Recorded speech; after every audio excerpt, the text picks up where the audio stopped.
So I'm at the very front of the stage. I've gone I'm gonna once. be I went, I Karl think it was Urban coming in. 2009. The wonderful, the great Karl Urban.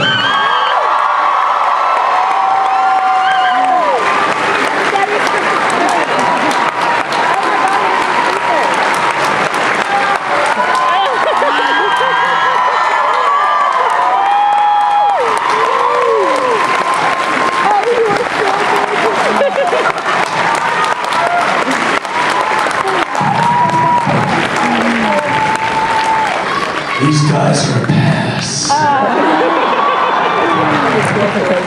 Are you out of your Vulcan minds? No. How you doing, Dallas? Good to see you again. It's really great to be back here. So warm today. You know what? I always have a great time here, and you've got a fantastic city, and you know, and what a great con. I haven't been to one of these conventions here in a long time, and you guys have made me so welcome, and I think from the bottom of my heart, I thank you for that. So a big round of applause for you guys. We have so much to discuss, so little time.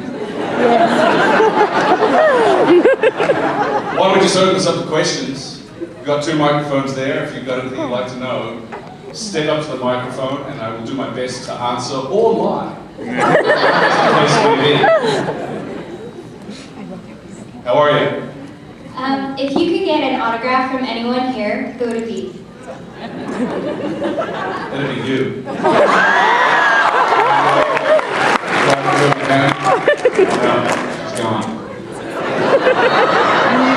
Can I have your autograph?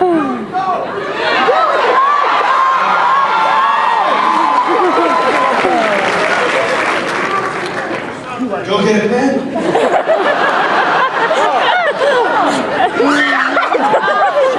And that's why he was never a football player.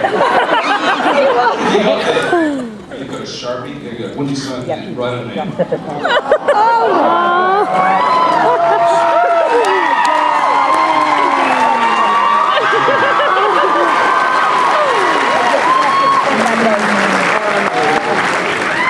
I'm going to put this on eBay.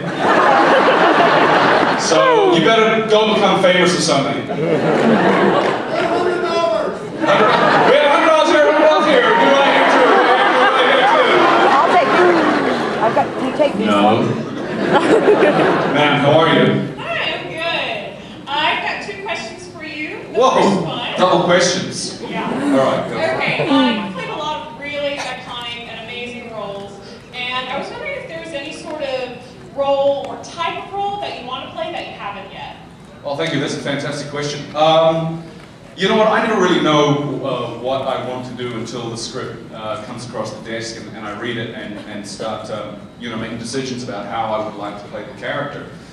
In the case of Dredd, for example, you know, I didn't read many comic books growing up, but Dredd was one that I did read. It was Dredd, and Frank Miller's Dark Knight Returns was another one.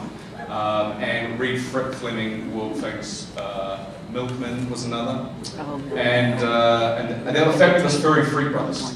They were the only comics that I read. So when Dredd came across my desk, I was sort of pre-inclined to do it. And I read the script, and Alex Garland had written such a wonderful, tight, economical script, full of really fantastic lines, and you know, I just couldn't not do it. So that's kind of loosely part of my process. Thank you for the question. And the second question is, can I get a hug? There's the second one. Someone give this woman a hug.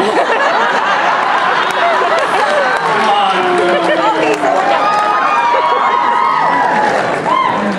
Don't rush.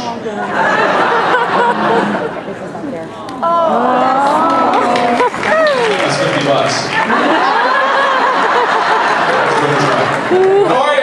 Good, how are you? So good. In the entire Star Trek canon, what is your favorite "I'm a doctor, not a" line? I've got so many. I'm a doctor, not a bricklayer. That's a good one. I'm a doctor, not a torpedo technician. I'm a doctor, not a male stripper. That's the next movie.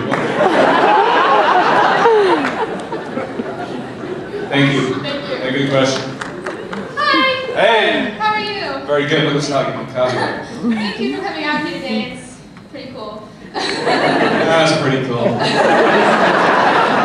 Okay, I also have a two-part question for you. I'm sorry. Anyway, how does it feel like?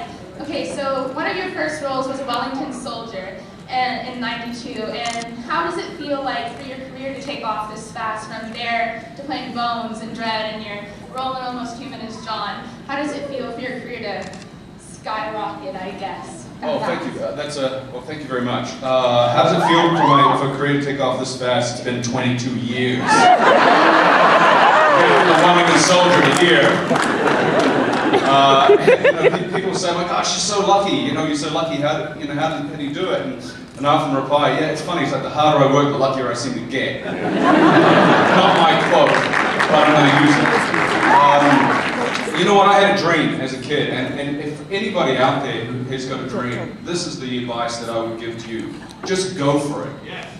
You got to invest in yourself. If you want that dream to come true, invest in yourself, invest in your craft, whatever it may be. The more you put into whatever your chosen vocation is, the more you're going to get out of it. And that's what I do. When I wasn't working, I would pay to work. I would go to classes. I would study. I would watch a lot of performances, go to a lot of theater, and that's kind of how it started. And I was just blessed to meet the right people, meet some wonderful people who helped me along the road, and here I am, and it's surreal, and I don't really get an opportunity to think about it until I get into a situation like this. But I really do feel blessed. So thank you for your question. Thank you. And one last thing. I'm here for my 17th birthday, and I was wondering if I could take a selfie with you. A selfie? Come on. When I was growing up, a selfie was a different thing. Yes, it's a